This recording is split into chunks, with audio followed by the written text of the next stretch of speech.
오늘 우리들에게 주시는 하나님의 말씀 마태복음 13장 44절 말씀입니다.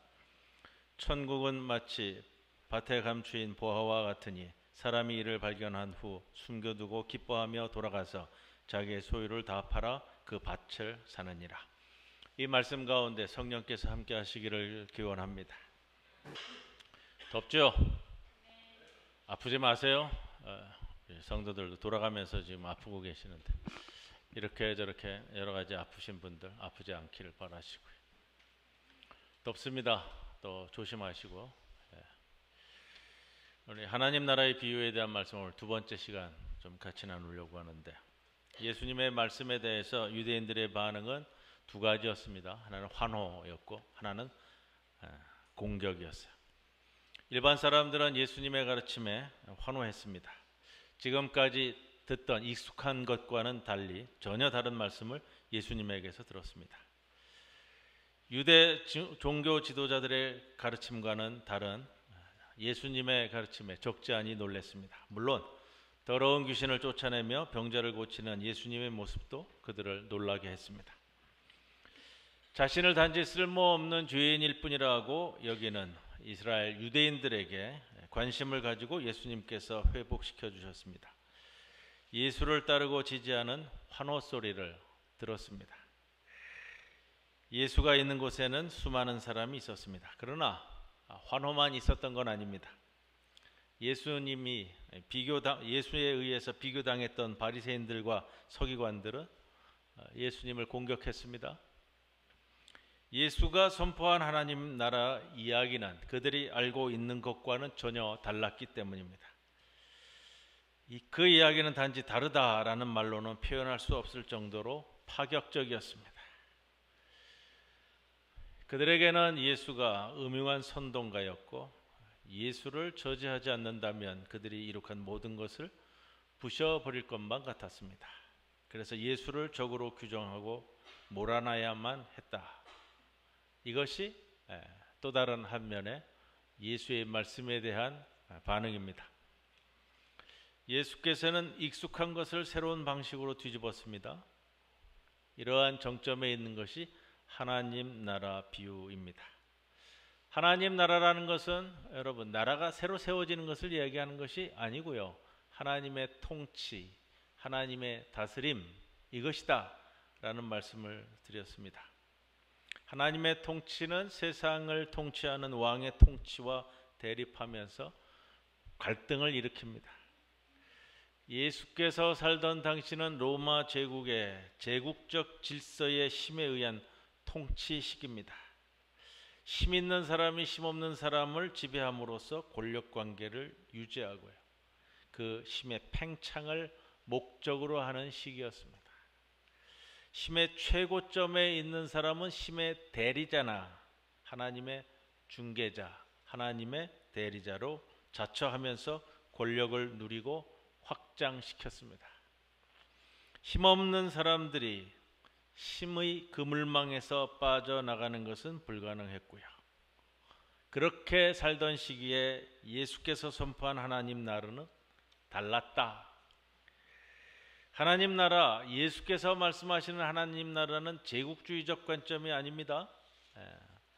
2000년대를 살아가는 기독교인들도 하나님 나라가 임하는 것을 얘기하면 자꾸 이 제국주의적 관점을 생각을 하고 그렇게 받아들이시더라고요. 어느 날 하나님의 통치가 이 땅에 임해서 모든 것을 다 이렇게 수렴해가지고 나아가는 것. 이건 이제 로마 제국주의의 대체밖에는 안 보이죠. 하나님 나라는 하나님과 그의 백성 사이에 어떤 중재자도 매개자도 필요 없습니다. 하나님의 통치는 한 사람 한 사람 각 사람에게 일어나는 사건이고 하나님의 피조물로서 우리 한 사람 한 사람은 하나님 앞에 각자로 서는 겁니다. 제각각의 의미가 큽니다.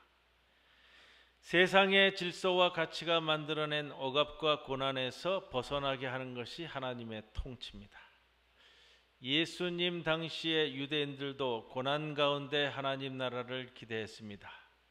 오랜 고난의 역사 속에서 자신들을 구해줄 하나님의 통치, 그 통치는 한 번도 경험하지 못했고 본 적 없는데 단지 조상들의 구원을 통해서만 전해 듣던 희망의 메시지.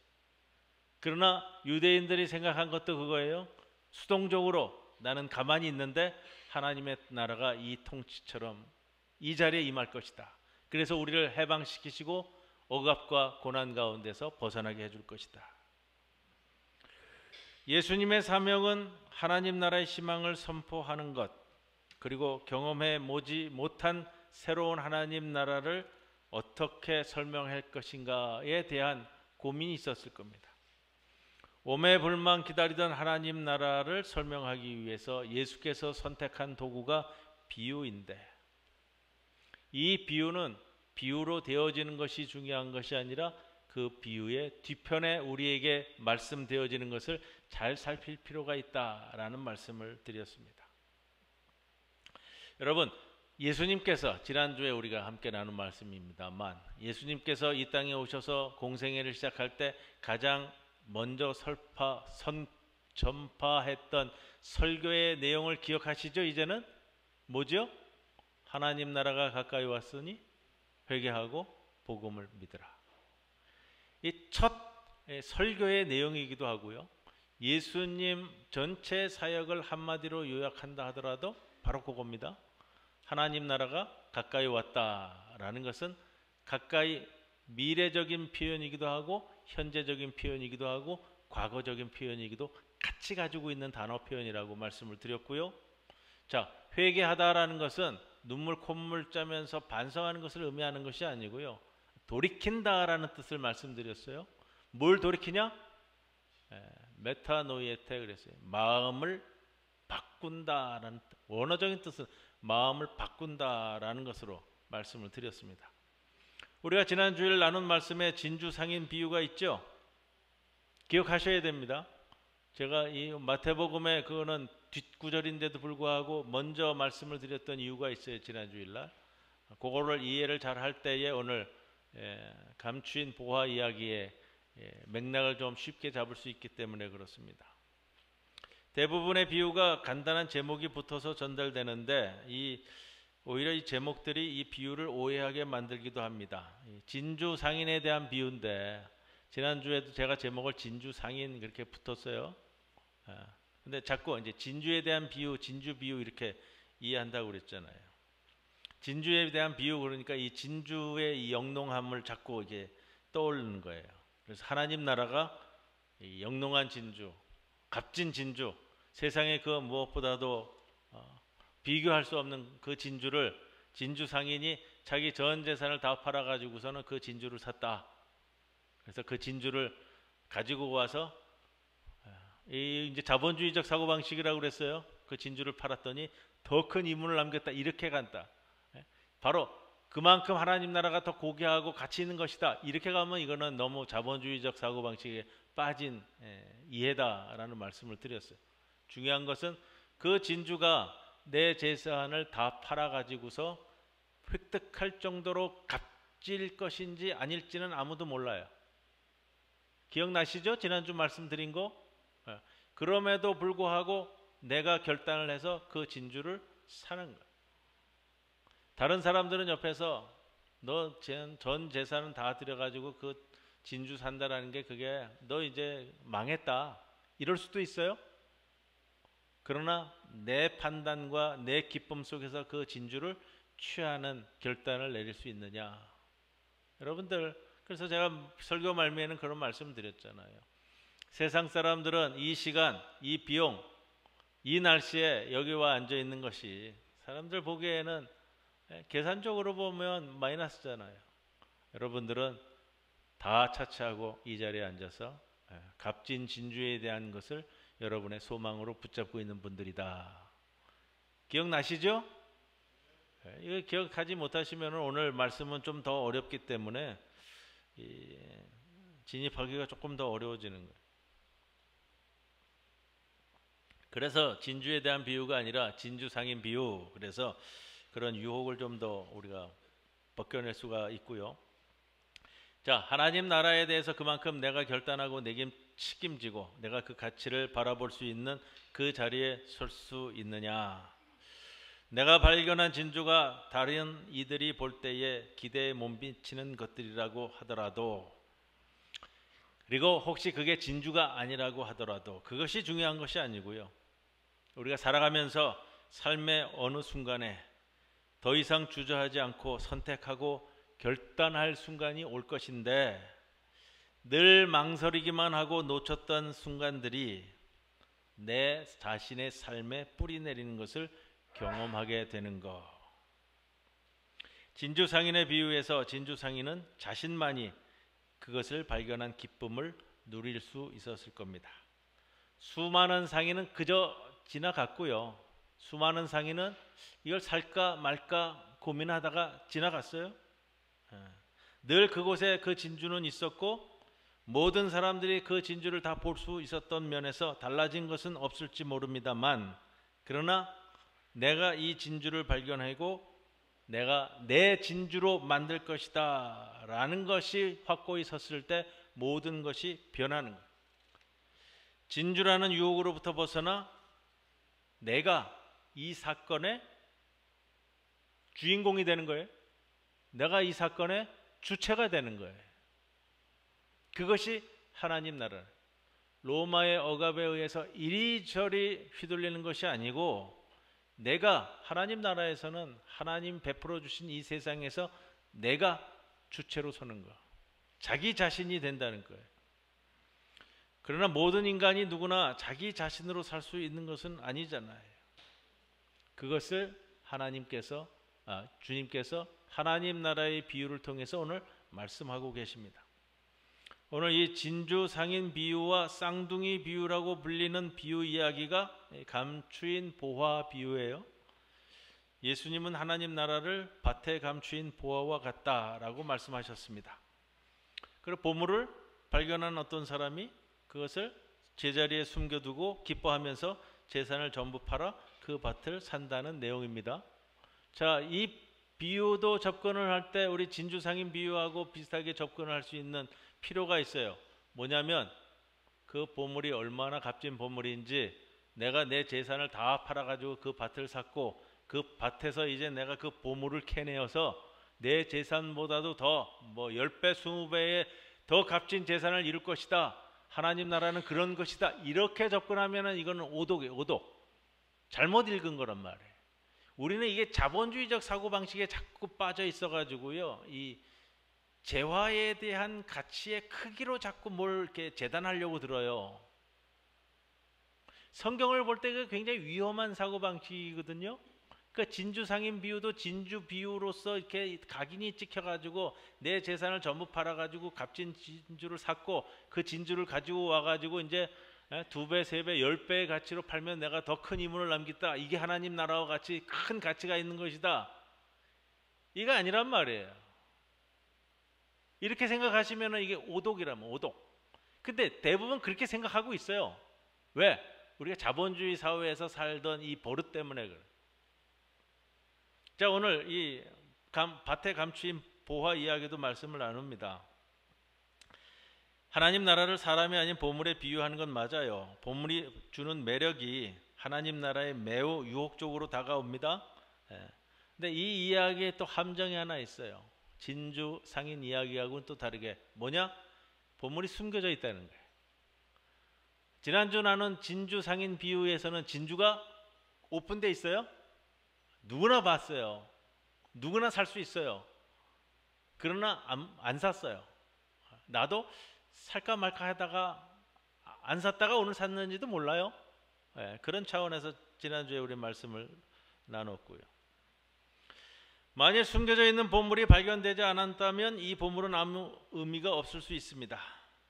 그러니 이 숨겨진 보물, 이 비유의 초점은 보물이 발견되는 과정과 보물을 찾는 사람에게 하나님 나라는 진주처럼 드러나 있기도 하고 보물처럼 숨겨져 있기도 하다라는 걸 생각할 수 있습니다. 중요한 것은 이 보물을 발견한 사람만의 결단성 있는 태도에 있습니다. 진주를 발견한 사람이 가서 가진 것을 다 팔고 진주를 산 것과는 달리 오늘 보물을 발견한 사람은 발견하고 재산을 파는 것 사이에 한 가지가 더 놓여져 있어요. 뭐가 있냐면 숨겨두었다라는 거예요. 숨겨두었다. 그렇기 때문에 이 비유에서는 항상 이야기를 할 때 윤리적인 문제가 따라 붙습니다. 자, 고대 세계에서 재난이 나거나 뭐 흔히 이제 전쟁이 났을 때 피난을 가는데 보물을 다 들고 갈 수가 없잖아요. 당신은 이게 돈이 있는 게 아니잖아요. 돈이 지폐가 있는 게 아니잖아요. 가볍게. 당시 돈이 되는 건 뭐예요? 내가 가지고 있는 이 땅하고 농지하고 그 다음에 돈으로 대체할 수 있는 것은 당시에는 뭐예요? 금, 은 뭐 이런 거잖아요. 이게 보물로 얘기를 하는데, 자, 전쟁이 났어요. 어디 가서 이제 뭐 잠시라도 피난 가가지고 먹고 살기 위해서는 간단한 뭐 보물들은 몇 개 가지고 갈 수 있죠. 금부치, 은부치를. 근데 나머지는 어떻게 해야 돼요? 땅에다 묻고 가는 거예요. 그래서 이 이야기가 나오는 거예요. 우리나라도 예전에 몇 년 전이죠. 그 뭐예요? 인터넷 저 도박하는 사람이 뭐 어느 밭에다가 돈을 수십억을 이렇게 밭에다가 땅 파고 묻었는데 그 누가 이렇게 발견했잖아요. 발견해가지고서는 옥신각신하던 이야기가 뉴스에서도 좀 봤습니다만 지금도 그런데 당시에는 전쟁이 났어요. 피난을 가야 돼요. 그러면은 땅을 파고서는 자기 값진 거는 이렇게 묻어두고 가는 겁니다. 자, 이 보물들이 자신의 집으로 다시 돌아오면은 그 사람이 다시 캐어내서 사용할 수 있겠죠. 그런데 다시 돌아오지 않았으며 묻은 사람이 뭐 이 전쟁 가운데 죽을 수도 있고요. 다른 어떤 면으로 인해서 돌아오지 못했을 수 있어요. 그렇다면 누군가가 이것을 따로 발견하기 전까지는 아무도 모르게 그냥 버려져 있는 겁니다. 그래서 요즘 뭐 유럽에서도 심심치 않게 땅을 파다가 중세 시대 때 뭐 이렇게 뭐 반지, 동전 뭐 이런 것들이 막 나오는 것을 가끔 볼 수가 있는데, 이 비유의 경우 어떤 이유로 그 밭에 보물이 묻혔는지, 그게 누구 건지 보물에 관한 어떤 것도 이야기하지는 않습니다. 오늘 본문이 그렇잖아요. 딱 한 절이잖아요. 딱 한 절. 그러나 자기 것이 아닌 물건을 얻게 되었을 때 사람이 취해야 할 행동은 뭐죠? 밭에서 보물이 발견됐어요. 그 물건의 주인을 찾아줘야 하잖아요. 물건의 주인을 알게 되면 사람들에게 알리고 주인에게 물건을 돌려줘야 됩니다. 그러나 물건의 주인이 누구인지 알 길이 없다면 찾은 사람이 그 물건을 소유할 수도 있습니다. 근데 오늘 비유에서 보물을 발견한 사람이 그것을 캐내서 동네에 알리는 것이 아니라 어떻게 했다고 그랬어요? 숨겨두었다. 그리고 밭을 산 것을 볼 때 이 보물은 이 사람의 것이 아니었고요. 그 밭도 그의 것이 아니었음이 분명합니다. 그는 이 밭주인의 종도 아니었을 거예요. 왜냐하면 밭주인의 종이었다면 이 종이 발견한 보물은 그 밭주인의 것이 되니까. 그는 아마도 누군가의 밭에서 어떤 일을 하다가 우연히도 이 보물을 발견했을 겁니다. 그렇다면 이 사람의 행할 행동은 뭐죠? 보물의 주인을 찾기 위해 이 사실을 알려야 했습니다. 이게 윤리적인 거잖아요. 근데 보물을 제자리에 숨겼습니다. 그래서 재미있는 표현을 담고 있는 거예요. 발견한 것과 동시에 보물을 숨기는 행동이 일어납니다. 발견했다와 숨겼다 하는 것을 과거형으로 처리를 했어요. 동사 표현이. 발견하면서 반사적으로 바로 숨겼다, 이런 의미예요. 이 일이 순식간에 일어났다라는 걸 볼 수가 있는데, 이 사람은 아마도 자신의 손에 묵직한 것이 이게 잡혔을 때 이것은 심상치 않은 물건이다 라고 여기서 그렇게 한 것 같습니다. 마치 보물을 발견하지 않은 것처럼 행동했습니다. 아마도 머릿속으로는 내가 이 발견한 보물이 있던 자리를 정확히 기억하려고 노력하면서 누구도 알아보지 못하게 티나지 않게 밭을 싹 정리했을 거예요. 이런 행동이 윤리적 판단을 좀 어렵게 만듭니다. 이 성경을 읽으면서요, 우리에게. 이 사람의 행동이 참 불순하잖아요. 정직하지는 않잖아요. 성경을 볼 때 진실하고 정직해야 되는데 이 사람의 모습을 볼 때 좀 음흉하잖아요. 예수의 비유에는 종종 윤리적으로 판단하기 어려운 내용도 있습니다. 일상의 잣대로 도무지 이해하기 어려운 상황들이 이렇게 보이기도 합니다. 그래서 오늘 이 비유 문제는 걸리적거리는 문제를 뛰어넘기가 좀 어려운 것도 사실이에요.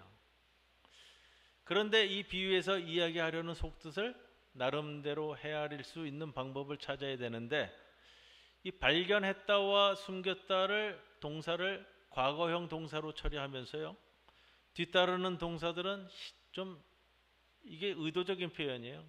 과거형 동사가 아니라 현재형 동사로 처리를 해버려요. 기쁨으로 집에 돌아간다. 가진 것은 다 판다. 그리고 그 밭을 산다. 이 비유에서의 이 동사의 시제 변환을 통해서 이 저자가 이야기하고자 하는 것이 이런 거예요.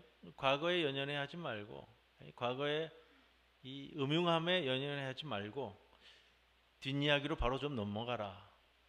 이런 의도로서 되어지는 것 같아요. 자, 이 시간의 차이를 통해서 기뻐하면서도 간다, 판다, 산다와 연결됩니다.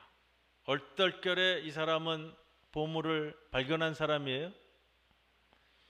매우 깊이 보물을 숨겼겠죠? 보물을 숨긴 사람은?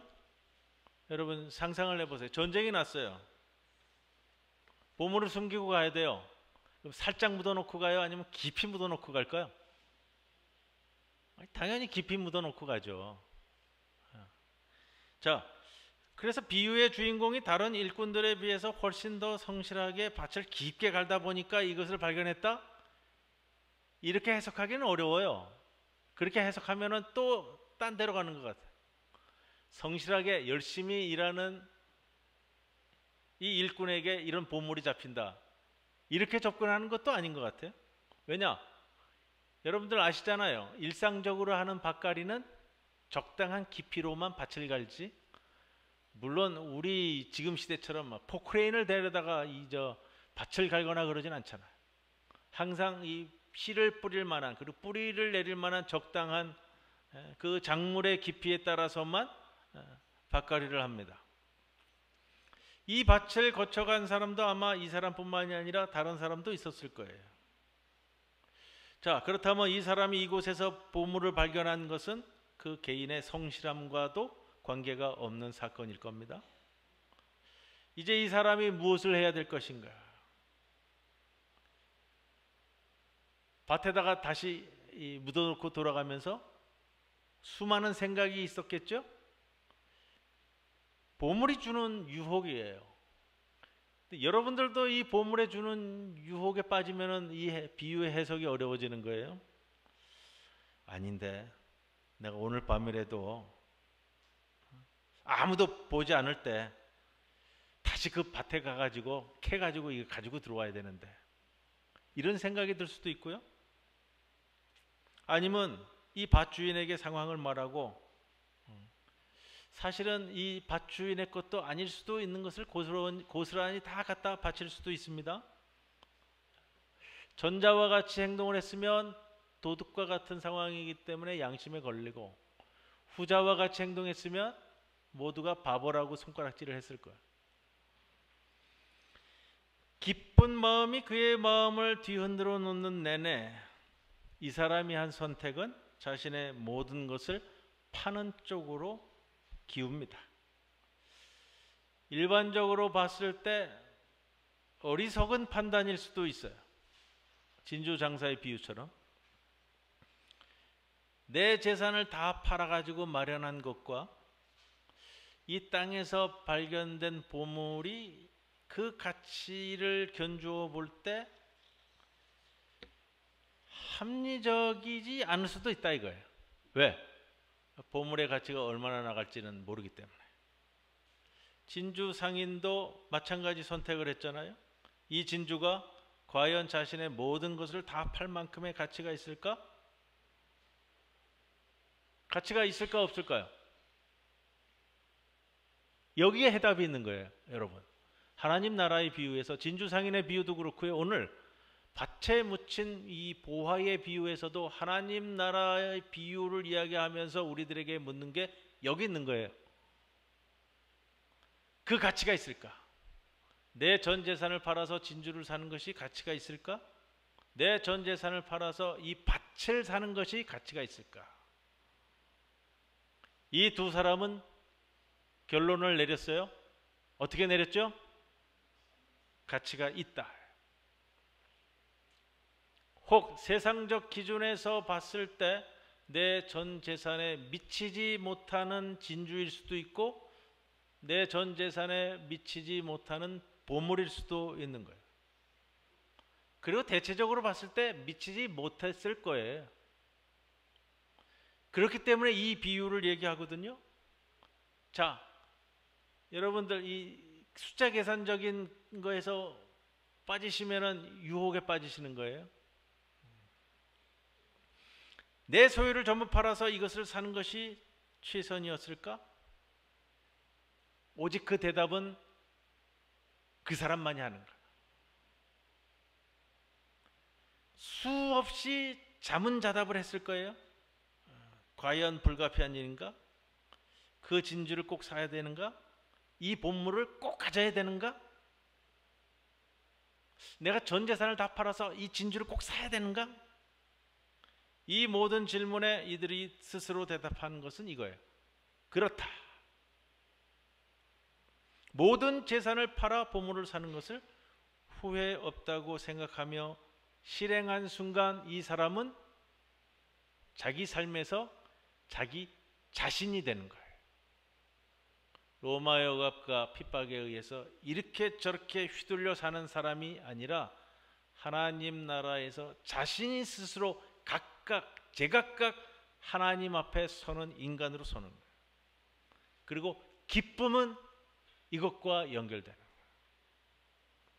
다른 이들의 선택, 다른 이들의 입방아의 눈치를 보고 그렇게 주눅드는 것이 아니고 내 자신, 내 스스로의 판단에 의해서 하나님 나라를 이루어 가겠다는 것. 내 자신이 원하는 삶을 스스로 선택하는 주체로서 서가는 것. 주체로서 그가 한 일은 모든 소유를 팔아 구입한 것이 무엇인지에 분명하게 드러납니다. 오늘 이 한 사람은 자기 재산을 팔아서 구입한 것이 무엇이죠? 무엇이죠? 뭘 샀어요?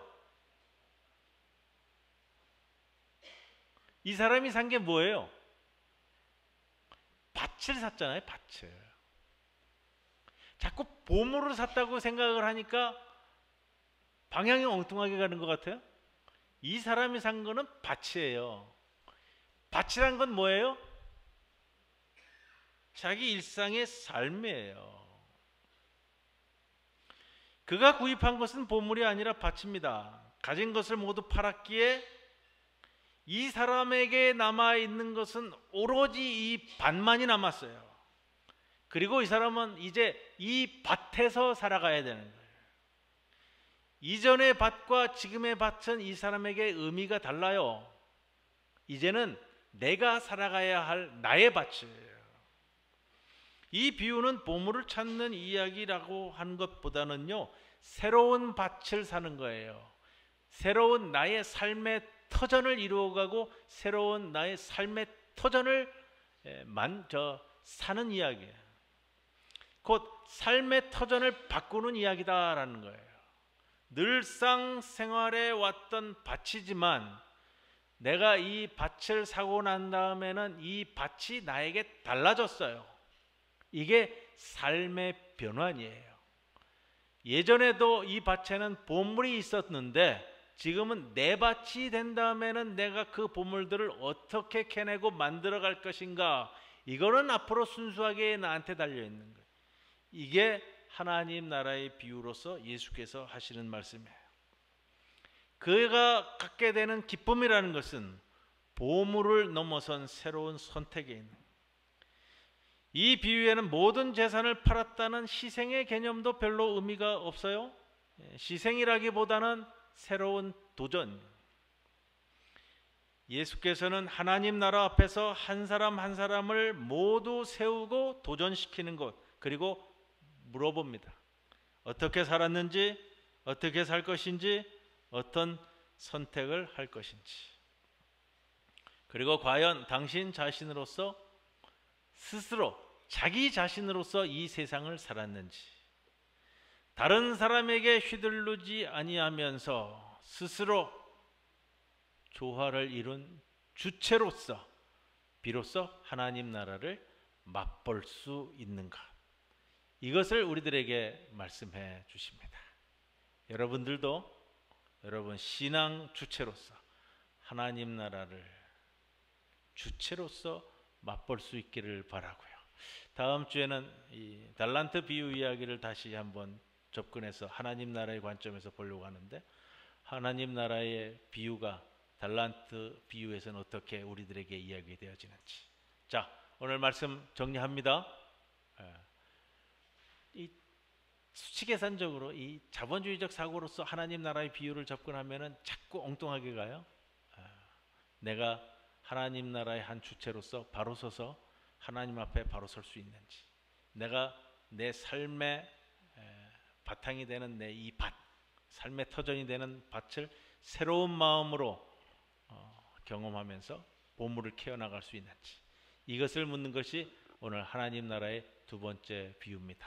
오늘도 주의 말씀을 붙들고 하나님 나라 앞에서 굳건히 설 수 있는 성도 여러분 모두가 되시기를 주님의 이름으로 간절히 축원을 드립니다. 고마우신 아버지 하나님, 감사합니다. 무더운 날씨 가운데서도 우리를 불러 모아주시고 주의 성전에서, 주의 허락하신 새로운 밭에서 주의 보물을 바라보며 이 삶을 살아가게 하심을 감사드립니다. 하나님 나라 안에서 스스로의 자신으로서 또 주체로서 바로 설 수 있는 주의 거룩한 백성 되게 하여 주옵소서. 감사드리며 예수님의 이름으로 기도드리옵나이다. 아멘.